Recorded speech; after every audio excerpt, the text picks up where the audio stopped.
Hello, everyone, and welcome back to Miss English Channel. I'm Emily, and I'm so happy you're here with us again today. And I'm Paul. It's great to see you, Emily. Maybe you're a little tired right now. Maybe you're avoiding your to-do list, but hey, at least you're doing it in English. That's true.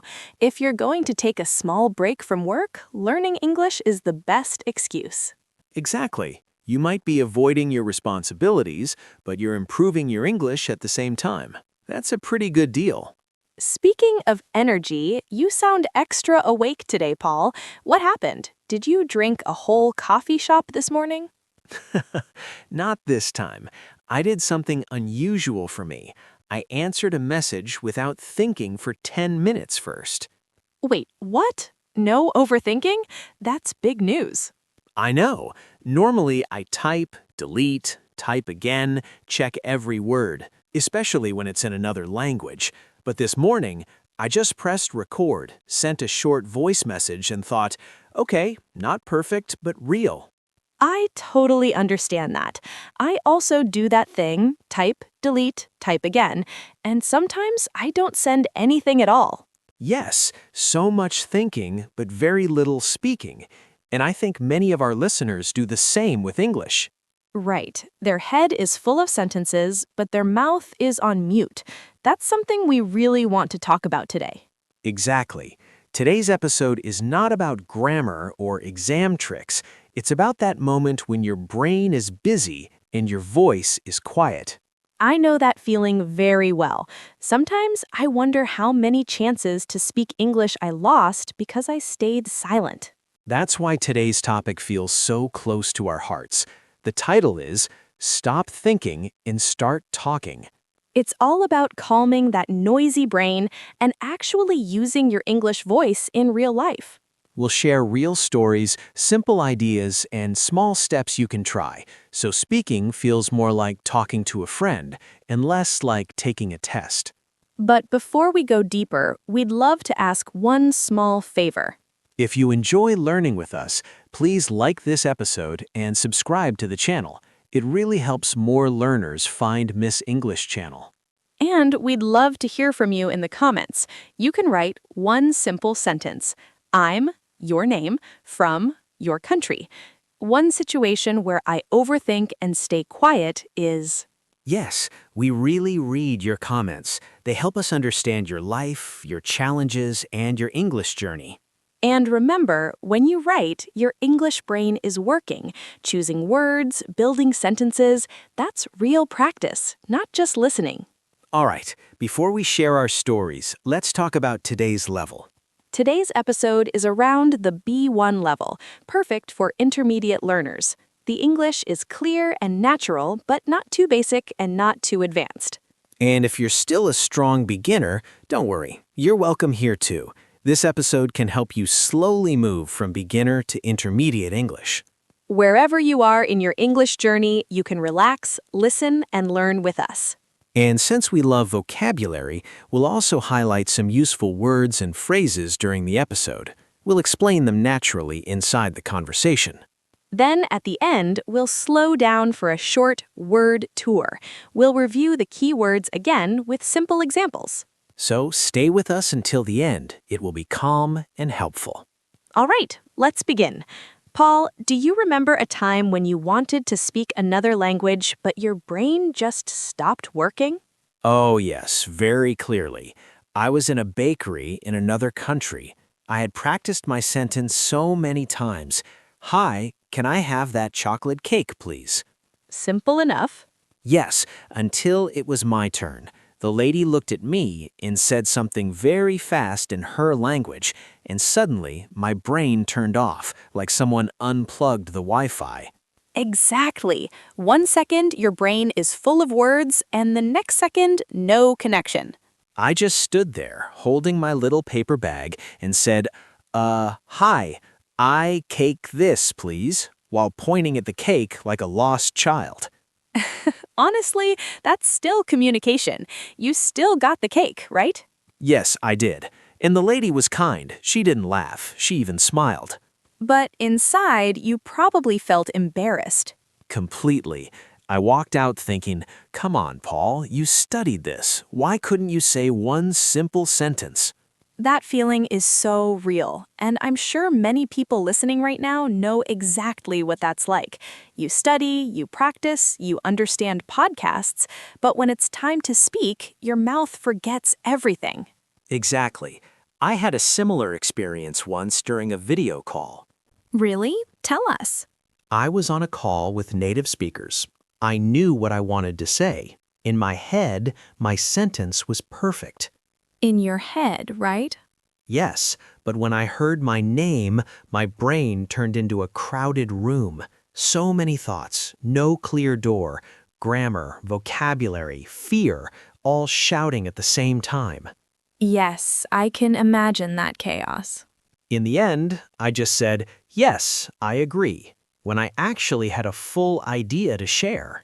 And after the call, you probably thought, why didn't I just speak? Exactly. And that's the truth for so many learners. The problem isn't only English. The problem is overthinking. Yes, your English lives inside your head, but your fear keeps it quiet. That's why today we're not focusing on grammar. We're talking about that noisy room in your mind. For many people, it starts with fear. Fear of mistakes, fear of judgment, fear that someone will laugh. When I was younger, I was always afraid someone would laugh if I said a word wrong. And judge means to think something negative about you, right? Like, their English is bad. Even if no one says it out loud, your brain whispers it. Exactly. Your brain becomes the strict teacher. Speaking of teachers, I remember one class in school. A student made a small mistake, and the teacher corrected them in a very cold voice. Ouch. The whole class laughed a little, and that student became so quiet after that day. I think many of our listeners have a story like that. A teacher, a classmate, maybe even a family member who made them feel small for trying.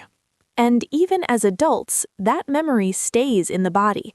The brain says, careful, don't talk, it's dangerous. Yes, like a small alarm inside you. Every time you want to speak English, it goes beep beep, danger. I had a similar moment in high school. We had to read a short English text. I mispronounced one word. My friend laughed, and I smiled, but inside I thought, next time I'll read super fast so no one hears me. And one small moment like that can stay with you for 10 years. Exactly. One joke, one comment, and your brain decides it's safer to stay silent. And then comes another big enemy, perfectionism. Oh, yes. Perfectionism means you think if it's not perfect, it's not good enough. You don't allow yourself to say simple sentences. You wait for the best grammar, the best accent, the best everything. And while you wait, the moment disappears, like waiting for the perfect bus. Not this one, and then all the buses leave. Yes, and you're still standing there. Many learners tell me, I wanted to speak in a meeting, but I changed my sentence 10 times in my head. And then the topic changes. Exactly. By the time they're ready to talk, the conversation has moved on. Or you're at a party, you want to join the English conversation, but you keep fixing your sentence and then pretend to check your phone instead. I did once at a family dinner. Guests were speaking English. I understood everything. I had a good comment in my head, but I was polishing the sentence too long. The moment passed. And then you go home thinking, why didn't I just say something small? So in the end, your English isn't the only problem. Your fear is speaking. Your perfectionism is speaking. Your old memories are speaking. And all that noise becomes louder than your real voice. The good news is you can change this. You can train your brain to act differently. Exactly. You don't need to wait until fear disappears. You can start speaking even with a little fear in the room. And that's what we'll explore next. How to move from thinking to talking. Let's start simple. Tool number 1. Use short, simple sentences instead of big, complicated ones. Yes, many learners try to talk like a book. They want long, perfect sentences, and then they get stuck halfway. For example, in your head, you might think, I have always been interested in improving my communication skills. That's a nice sentence, very professional, but your mouth gets scared. So instead, you can say, I want to speak better. Same meaning, less pressure. Exactly. Ask yourself, what is the small version of this sentence? Like, instead of, recently, I've been feeling a bit overwhelmed with my studies, you can just say, study is hard these days. Simple, natural, and you're still communicating clearly. You're not writing a university essay, you're just talking to another human being. Tool number 2, use reaction words. Reaction words are short things you say when someone else is talking to show that you're listening and care. Words like, oh, really? That's nice. No way. I get you. That's difficult. They're short, but very powerful. They help you start talking and give your brain a few seconds to find the next sentence. Let's try one. If a friend says, I'm so tired from work, you can answer, oh, really? That's difficult. Do you have a lot of projects? See? It's simple. Reaction, opinion, small question. You already have a conversation going. Exactly. Not perfect, but real. Tool number 3. Prepare a few ready phrases. Ready phrases are sentences you practice so many times that they become automatic, like songs that live in your mouth. For work or study, you can use, sorry, could you repeat that? Or, can I ask a quick question? Or, I don't understand this part.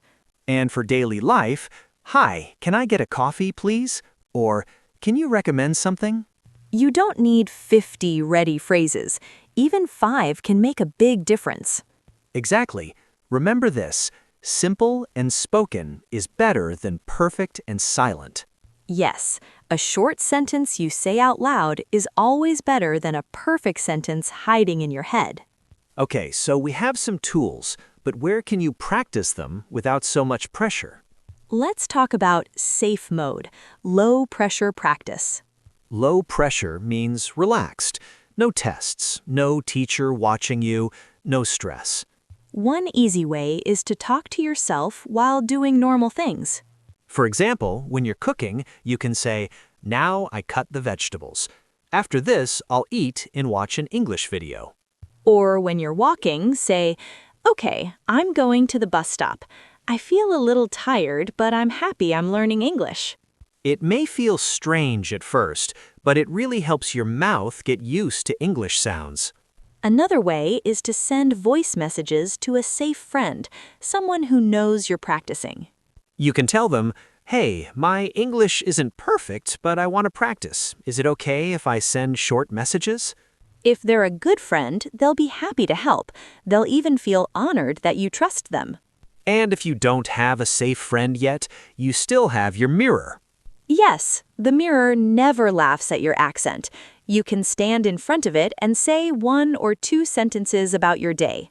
For example, today I feel, today I learned, today I want. Think of it like dancing. Before dancing at a party, people often practice alone in their room. Exactly. English is the same. Practice alone first, so later it's easier to dance in real conversations. But there's also something else we need to change. Not just what you say, but what you say to yourself. Yes, your inner voice, the voice inside your head. Many learners have a very strict inner voice. It says things like, I'm stupid. My English is terrible. I can't talk. And when you talk to yourself like that, of course you'll feel scared to speak. So let's change that inner voice a little. Instead of, my English is terrible, you can say, my English is under construction. I love that. Under construction means it's not finished yet, but work is happening. Progress is happening. Yes, and instead of saying, I can't talk, you can say, I'm learning to talk more, or one small sentence is still progress. Progress means you're moving forward, step by step, even if it's slow. And every time you say even one sentence in English, that's progress. So here's a small challenge for you today. Say one real sentence in English. Just one. You can say it to a person, to your mirror, or record it as a short voice note. Maybe, I feel nervous, but I want to speak more English. Or, today I listened to a podcast to practice my English. Don't wait for the perfect moment. Just choose a small, normal moment and say something. And if you want, you can also write in the comments, one situation where I overthink and stay quiet is, and finish the sentence. Yes, because when you write that, you're already facing your fear. You're not hiding from it.